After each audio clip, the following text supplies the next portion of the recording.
An alien extraterrestrial civilization took over Earth on July 29, 1203 BC, according to claims. The first account of this event, written by a scribe and temple minister, describes awe, fear, and bewilderment, and the second account describes a meeting between the scribes and priests of the temple of Horus and Osiris, who discussed this event. The meeting of the priests was caused by concern about the socio-religious impact of the appearance of two celestial lights that were observed by many inhabitants of Egypt. The territory over which they flew. The flight of these UFOs was observed was approximately 700 kilometers.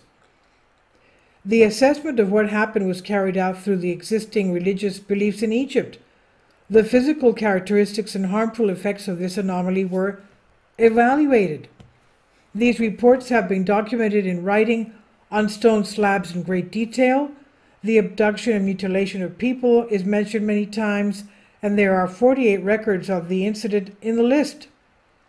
Two limestone slabs known to Egyptologists as ostraca, and these two ancient texts and reports were discovered by archaeologists in about 1890 to 1920 during the excavation of Ramesses on the ruins of the city of Oyast, or Thebes. They were written in hieratic script. Hieratic script is one of the forms of Egyptian writing, hieroglyphs, used to write texts in Egyptian. The official archaeology ignored the facts stated in the records because they did not like their content, which could cause controversy unnecessary in science and society. It's because of their content that they are not known to the general public, and among the official archaeologists there is mention of them that they do not deserve attention since they describe the well-known rituals of the priests of that period. And the writer says, I was able to find a complete official account of the scientist Egyptologist Edward McBride detailing this find and the information contained in these ancient texts, and this article provides a translation of the scientific work on my own thoughts on this matter, he says. In the annotation, he writes, this report, controversial as it may be, is dedicated to all Egyptologists of the past and present who devote countless hours, years, and even whole lives to ensure that ancient Egypt never truly died and continues to inspire future generations of explorers in many ways. The unique culture and daily life of these first inhabitants along the Nile is becoming closer thanks to the dedication of people like Yaroslav Cherny, Alan Gardner, Adolf Ehrman, E.A. Wallace Budge, and many others, whose ability to unravel the historical and linguistic complexities of Egypt helped to learn its history. Special thanks to the Griffin Institute and the Ashmolean Museum for the use of the indicated plates with the reports of the priests, the hieratic ostraca, Volume 1.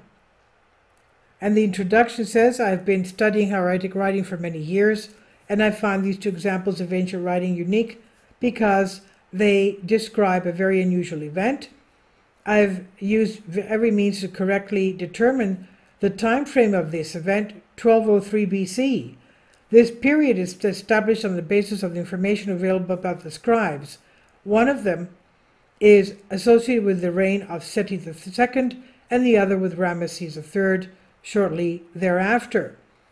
These two records of the anomalous event are ignored by Egyptologists as they were catalogued magical in the hieratic ostraca Volume 1 index, where they are considered to be description of heaven based on the beliefs of ancient Egyptians.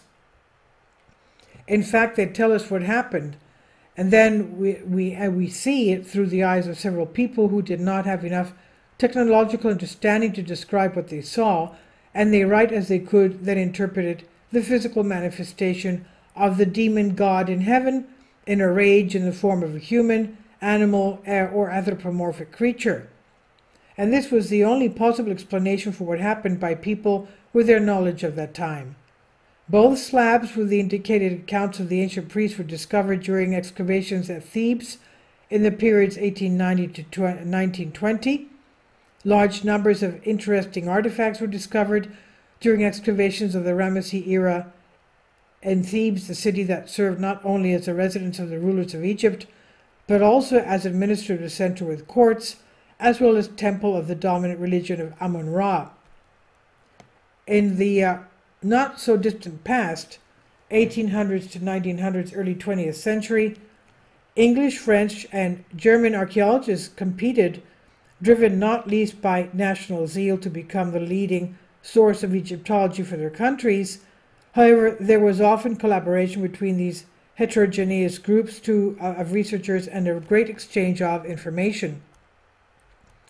The Egyptian government in the aforementioned years, although it was aware of everything that was happening there, in fact, there was an uncontrollable looting and export of archaeological finds abroad, considered hieratic artifacts as not particularly valuable, considering that the Cairo Museum has many examples of these hieroglyph writings. How many exported artifacts were irretrievably lost after being exported to countries with a humid climate such as England? What had been stored under the sands for thousands of years was destroyed in months. Slabs crumbled and became moldy due to improper storage. Therefore, to counter the accelerated ravages of time, two eminent Egyptologists, Alan Gardner and Yaroslav Cherny, decided in the 1950s to publish a book showing these ancient Egyptian handicrafts. Hieratic Ostraca Volume 1 appeared in 1957, printed in the UK by Charles Batty for the Griffin Institute. Ostraca I, currently considered lost, it died in the Leipzig Museum during the bombing of the Second World War, and Ostraca II is today kept in Oxford, England, at the Ashmolean Museum. Ostraca I does not offer translations. It's a blank copy giving the right to future generations to translate these inscriptions themselves. Main cities in the report: Oyast, the center of the two lands, the huge area temple of Amun-Ra, the dominant god Kam-Ti. Oyast is also the city of ships and archives. Anna, an important settlement in the north, located north of present-day Cairo. Previously, Anna was the capital of Kam-Ti and the home of sun god Ra. When the government changed, the new capital moved to Oyast. Tartus, the city in the north, later called by the Greeks Tanis, located near the Shma Behut region. It's swampy, and there's also the Shma Behut near the town of Leb, although it seems to be southern part of Shma Behut is not swampy. Now the gods. Amun-Ra, the temples of Ra, the sun god Anu, originally of Syrian origin. I guess it has to do with the Anu and the Anunnaki, who is part of Amon, the dominant god of Wasta, who became Amun-Ra. Now, in short, the belief: Osiris and Isis, husband and wife, ruled. Osiris has a brother, Set, who hates Osiris, tricked, killed, and ultimately dismembered him, scattering body parts throughout Kam-Ta. Legend has it that many cities were the recipients of these parts. Isis, a good wife, wandered around the country, collecting all parts, and in some unknown way conceived a son, Horus. From the remains of her dead husbands, apparently she was able to get his DNA. Horus, in his youth, tried to avenge his father's death by looking for his uncle Seth. But I won't take that long to read this. Now, the description of the event on the Ostraca slab. 30 years later, 16 miles south of Ost, at the Thes Hertu, east of the city called Thi, lay the temple of Horus, a place known as Nekchem. In a hidden chamber known as Mesnet, just outside the sanctuary, a stone carver, an aspiring scribe named Bechnet, found something new to copy. And deep in the bottom of a large vessel was a piece of limestone with a letter. Dusting it off, he slowly began copying messages to another stone in an intricate hieratic script, carefully writing down 30 years earlier. Who recorded these events? 1. Scribe Kai, author of Ostraca I around 1203 BC. Scribe 2. Scribe Sneffer, court clerk and scribe. They have almost the same writing styles, and he worked during the reign of Seti II around 1203 BC. 3. Scribe Compiler, the original, in fact, the basis of Ostraca II. and 4 Scribe Beckett, stone carver, words of the beginning scribe, and translation of the report. Greetings. Shak means destroyer, pierce, a creature that has the personification of torment. In the beginning we greeted you with awe as a god. You are big and you have huge eyes in the front. At night your nose shines brightly, your body is oval. With your mouth sticking out your tongue, you swallow your servants who appeared from the west. You get angry and release rays of light and shine. Explanation: eyewitnesses see a very large UFO with bright lights in the sky. The object is disc-shaped, very bright lights are on the front. Several other smaller UFOs appear from the west, which fly towards the parent UFO and are pulled inward by attracting beams of light. After that, a mother UFO begins to release thin beams of light and increases the brightness of the lights. In the main temple, the high priests were gathered to perform rituals and brought offerings to Shak the Destroyer. This meeting was attended by the scribes Kaya, who recorded everything that happened. Witnesses who saw the demon in the sky were invited, among whom were both ordinary citizens and priests and people of high rank. The witnesses presented their observations, and according to the testimony of all those who saw it, this exterminator demon had 2 or more points of illumination. Everyone said they saw a face with burning eyes. There were 2 legs in the tail section. Smaller objects flew to the main object from the west, which it swallowed. The maternal UFO is oval, disc-shaped. The UFO moved across the sky from east to west. Others reported that the smaller ships were catching people and animals. Eyewitnesses reported that before the capture, the victims had some kind of impact. People grabbed their eyes and fell, after which they were taken away. Animals also fell. For humans and animals, demons cut tongues, organ harvesting, and the victims did not resist, fell into a large state of shock. UFOs appeared in different places at night and day, around the clock. It first appeared at night, but was observed at different times during the day. The ships of the destroyer continued to plow the sky, taking people and animals, which the priests considered a slap in the face to the supreme god Amun-Ra.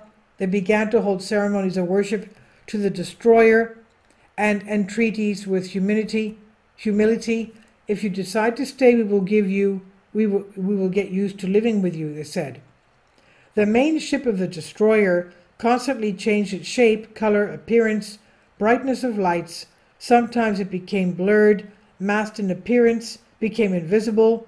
It changed its skin, the report said. And moreover, the UFO demonstrated all this openly and even deliberately before the supreme rulers of power. When they quickly picked up then at the speed starting from the place, he cut everything around and caused destruction going up into the sky. The UFO inflicted physical destruction and injury to people and buildings, not astral, but physical destruction. All who saw this associated his appearance with a face with burning eyes, located in front. The appearance of a UFO caused awe among people. In addition to burning eyes, that is, searchlights or engines, and hind legs, paws, the demon also had a tongue, with the help of which he grabbed people, cattle, or objects from the ground, being in the sky at the time. This language is described as can be visible or semi-visible. Apparently it's not about an array of light attracting objects. Interestingly, the priests arranged ceremonies for offering food to the demon, and the demon took them with the help of this attracting array. As it happened, demon and destroyer or exterminator were given a name that, if translated into a figurative language we understand, would sound like Hellraiser. UFOs appeared in different places unexpectedly. When you appear before people in the west, east, north, and south of the skies, gods, the UFO appeared randomly in different places and to the cardinal points. Also in the text there is mention of an interesting feature, pulled out souls, it said, which is why it was associated with demons. Hellraiser constantly moved. The area of its movement reached an area of 700 kilometers. The priests and rulers had fears that the actions of the destroyer could cause religious unrest. since the Egyptian gods did not help the Egyptians to get rid of this demonic destroying creature. In addition to the destruction of buildings during the sharp start, the abduction of people and animals, the removal of organs and souls, the mothership caused floods on the ground, which were catastrophic. So it had an effect on weather. Can you imagine? Thus, it's reported that the object caused flooding in the area city of Tar, located in the north near Tetu and the swampy sea of Smet Behut, and the scribe in the text talks about heavenly demon dividing the data into three main parts. Now, the main characteristics of the alien ship: front with two or more headlights, rear engine, ability to travel across the sky different directions, transfers objects from the ground to the air to the bottom of the ship, abductions of people, livestock, sometimes it returned to kidnap people back, causing terrible fear in observers. It acts with an invisible weapon, visible both at night and during the day, cut victims and maims, change of form during the day, and extremely bright light, abrupt starts causing destruction of the surface of the earth, leaves and returns to the original zone, more than 700 kilometers of the observation of the area, caused social, religious, undue rest to the flights of malicious actions of the destroyer, and caused the flood. All these characteristics show that hostile extraterrestrial beings invaded ancient Egypt, who did not perceive people at all as some kind of intelligent creature and treated them accordingly. And this is on Solask. Please leave your comments. Thank you for your support. Kindly support my Patreon account. The daily posts are 5 videos daily, and they are totally different from what I have on my YouTube channel. Thank you so much for your support and that you find all my content so interesting. You'll find the Patreon account details in the description box below.